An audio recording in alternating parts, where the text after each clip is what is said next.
जीवन यात्रा का प्रारंभ हो चुका है। यात्री चलेगा तो कहीं ना कहीं अवश्य पहुंच जाएगा।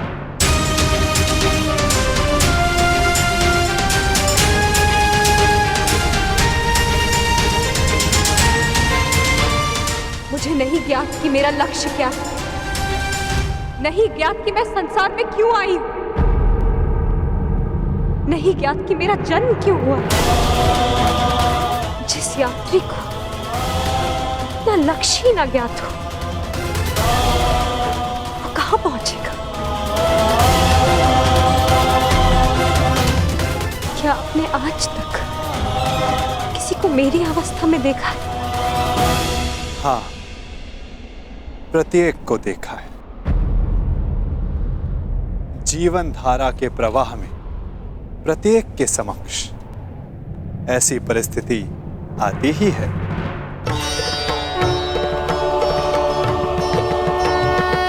मैं तो ये भी नहीं जानती कि जो इस समय मुझसे बात कर रहा है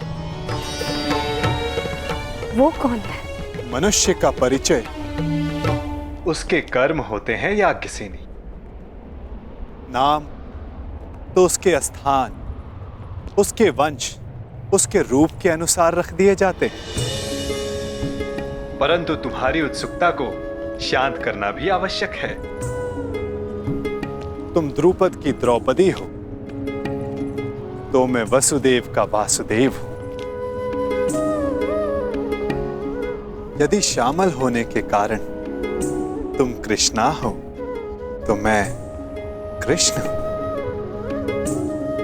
परंतु यदि इस समय कुछ सबसे अधिक महत्वपूर्ण है तो ये कि तुम चिंतित हो और मैं तुम्हारा शुभ चिंतक हूं।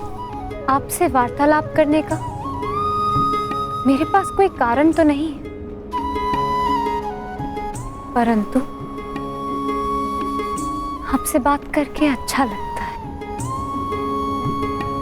आपसे वार्तालाप करके मन को एक विचित्र शांति तो मिलती है, परंतु मन में आए प्रश्नों का उत्तर नहीं। और क्या प्रश्न है जिनका तुम्हें उत्तर चाहिए कृष्णा? एक ही तो प्रश्न है, मेरे जन्म का उद्देश्य क्या है, मेरे जीवन का लक्ष्य क्या है? प्रणाम द्वारकाधीश। महाराज द्रुपद और कुमार दृष्टद्युम्न आपके निवेदन पर अग्निकुंड के स्थल पर आपकी प्रतीक्षा कर रहे हैं। उन्हें कहो मैं आ रहा हूं। मेरे प्रश्न का उत्तर दिए बिना जा रहे हैं वासुदेव। इस समय किसी और की शंका का निवारण करना अधिक आवश्यक है पांचाली।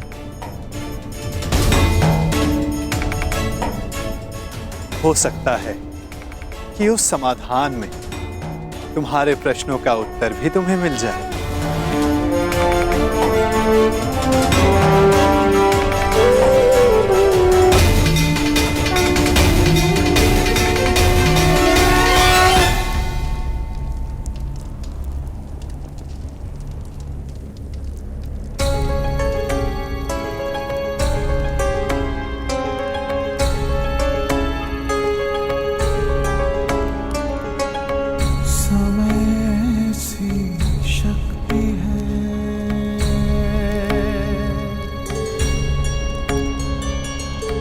सभी समय से हारे, राजा हो या रंग सभी बनते रहे बेचारे। समय बड़ा महान है इस जग में, समय बड़ा महान, समय बड़ा महान है इस जग में, समय बड़ा महान।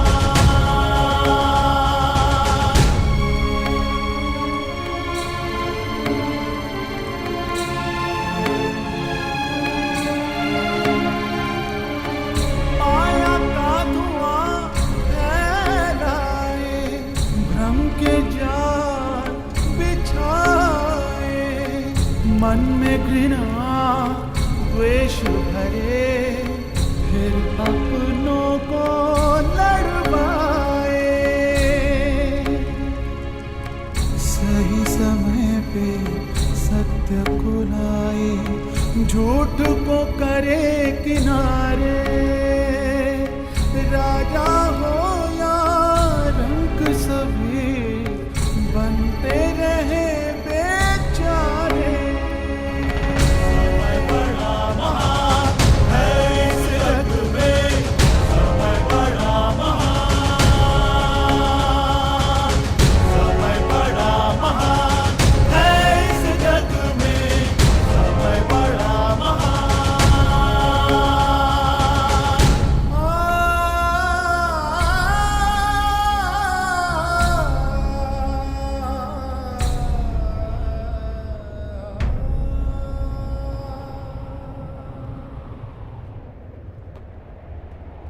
मैं अपने प्रतिशोध के लिए प्रयाण कर रहा हूं। ऐसे में आपने हमें यहां क्यों बुलवाया है? एक परीक्षण के लिए, एक प्रयोग के लिए।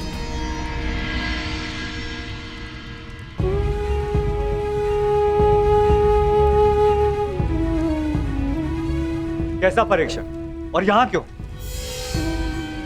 क्योंकि ये तुम्हारा जन्मस्थल है दृश्यदुम। इस स्थल को यज्ञ अग्नि ने पवित्र किया है। ऐसे स्थान मनुष्य के पंच दोष सामने ले आते हैं।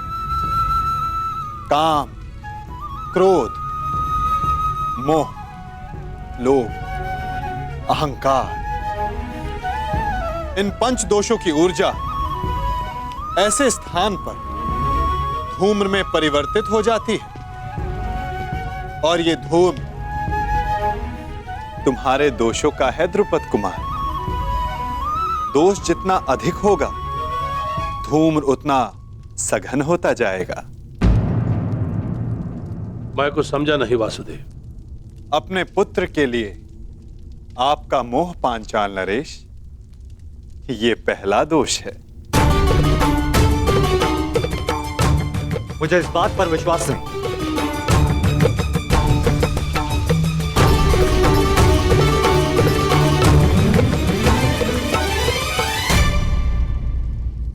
धूम्र बढ़ गया ना, चूंकि दूसरा दोष समक्ष आ गया, मद। इन सब बातों का मंतव्य क्या है वासुदेव? क्या आप हमें हस्तिनापुर पर आक्रमण करने से रोकना चाहते हैं? नहीं, इसके विपरीत मैं तो इस आक्रमण में आपका साथ देना चाहता हूं पांचाल नरेश।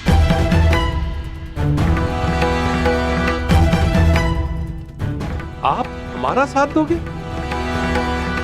यदि आप हमारे साथ हैं, तो फिर पराजय का प्रश्न ही नहीं।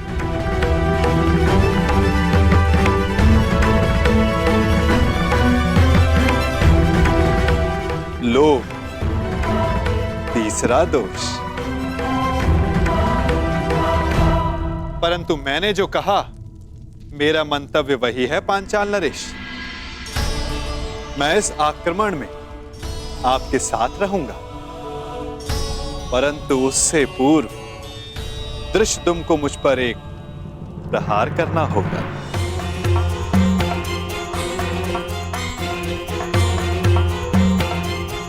क्या? हाँ, मात्र एक प्रहार। मुझे यह जांचना है कि इस युद्ध में जिसका सहभागी बनने जा रहा हूं, क्या वो मेरे साथ का पात्र है भी या नहीं। परखना चाहता हूं कि ये महायोद्धा द्रोणाचार्य का वध करने में सक्षम है भी या नहीं।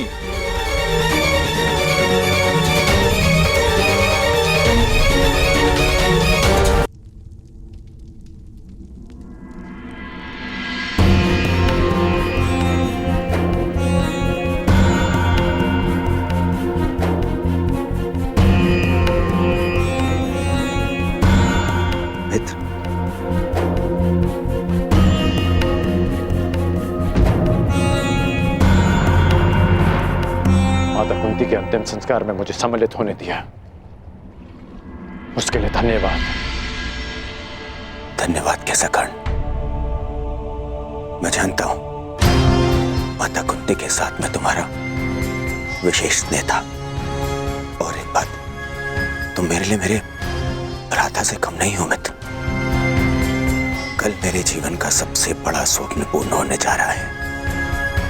कल मेरा युवराज अभिषेक है मित्र, और यही तो तुम्हारा भी स्वप्न था ना।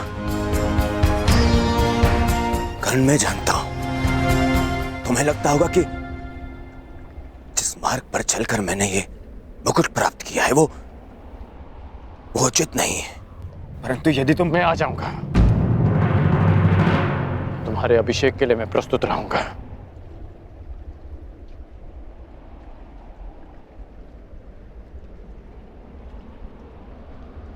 तुम्हें मित्र माना है, और कल राजसभा में उपस्थित रहकर मैं अपने मित्र होने का कर्तव्य अवश्य निभाऊंगा।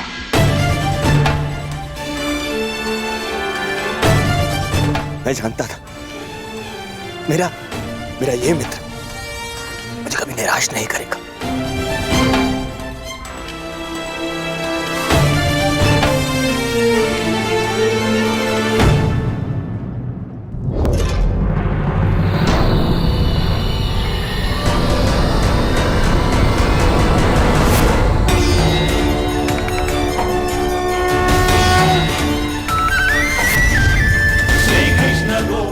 अहंकार एक और दोष। क्या हुआ दृष्टिदुम? आगे बढ़ो, प्रहार करो।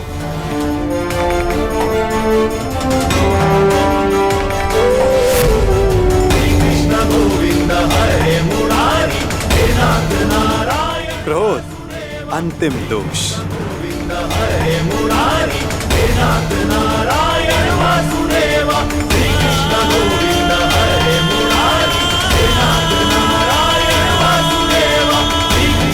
वासुदेव,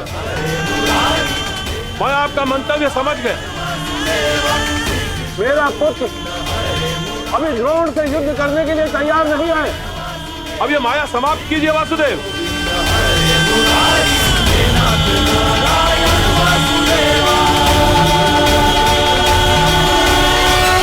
माया का बाण छूट चुका है पांचाल नरेश। जब तक सारे लक्ष्य भेद नहीं देता, रुक कैसे सकता है?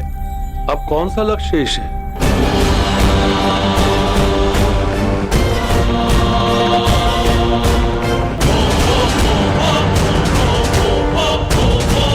नहीं, रुको पुत्र।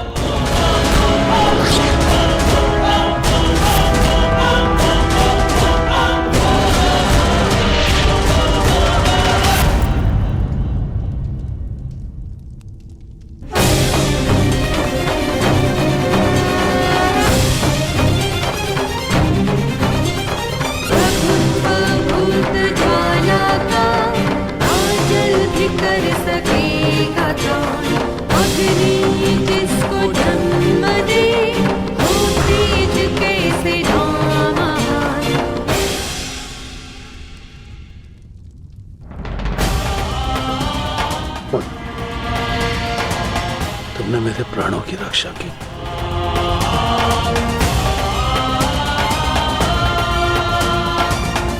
पश्चाताप, भूल का पश्चाताप पांचाल नरेश। प्रत्येक दोष का निवारण पश्चाताप है। आपकी पुत्री 5वीं पंचकन्या है। इस युग की इकलौती। पहली 4 त्रेता युग में आई। अहिल्या, मंदोदरी, सीता और तारा। और अब द्वापर युग को प्रतीक्षा थी 5वीं पंचकन्या की, द्रौपदी की।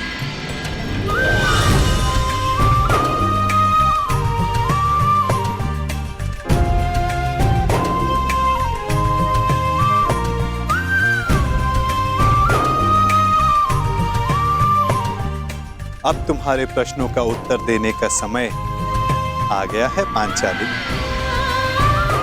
मनुष्य के जीवन का लक्ष्य और प्रयोजन भिन्न होते हैं। अर्जुन से विवाह तुम्हारे पिता का प्रयोजन था। तुम्हारे जीवन का लक्ष्य बहुत ऊंचा, बहुत आगे है द्रौपदी। एक बार मेरी दृष्टि से अपने आप को देखो, अपने लक्ष्य को देखो। आपकी दृष्टि में मेरे जीवन का लक्ष्य क्या है वासुदेव? परिवर्तन। केवल एक मनुष्य के जीवन का परिवर्तन नहीं, समस्त संसार के जीवन में। इतिहास की धारा को परिवर्तित करना है तुम्हें। पातक नाश तुम्हें पापों का नाश करना है।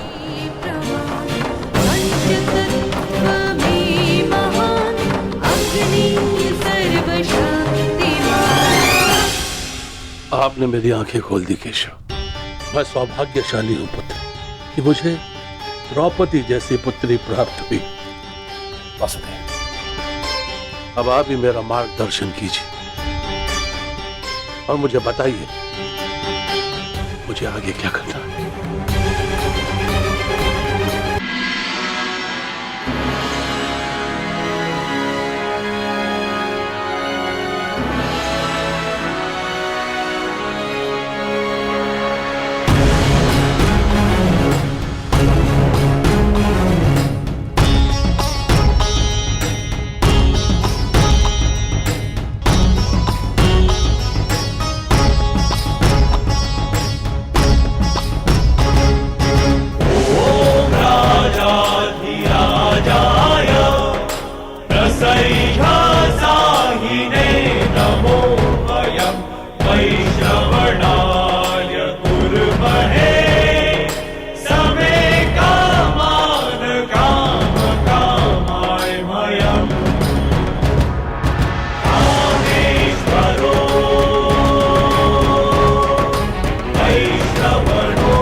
मित्रगण,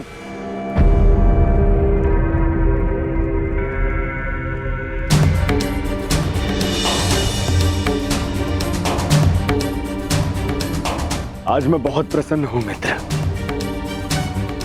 क्योंकि आज मेरा सबसे प्रिय मित्र मेरे अभिषेक में मेरे साथ उपस्थित था।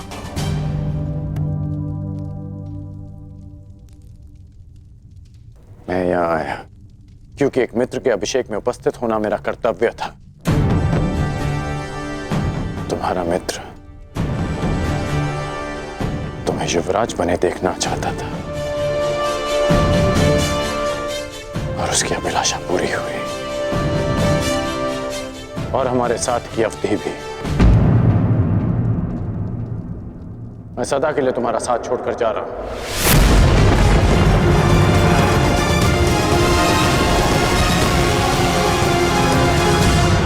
युग बदल रहा है पांचाल नरेश। समय की धारा ऐसी मोड़ पर आ गई है जहां परिवर्तन का प्रारंभ होगा। शीघ्र ही इतिहास करवट लेगा। समय चक्र की अंगड़ाई सृष्टि को झंझोर देगी। पंचदोष बढ़ेंगे और ये सब होगा एक महान शांति के लिए, संसार के कल्याण के लिए, संसार की भलाई के लिए। और इस दिशा में प्रथम सोपान होगा पांचाली का स्वयंवर।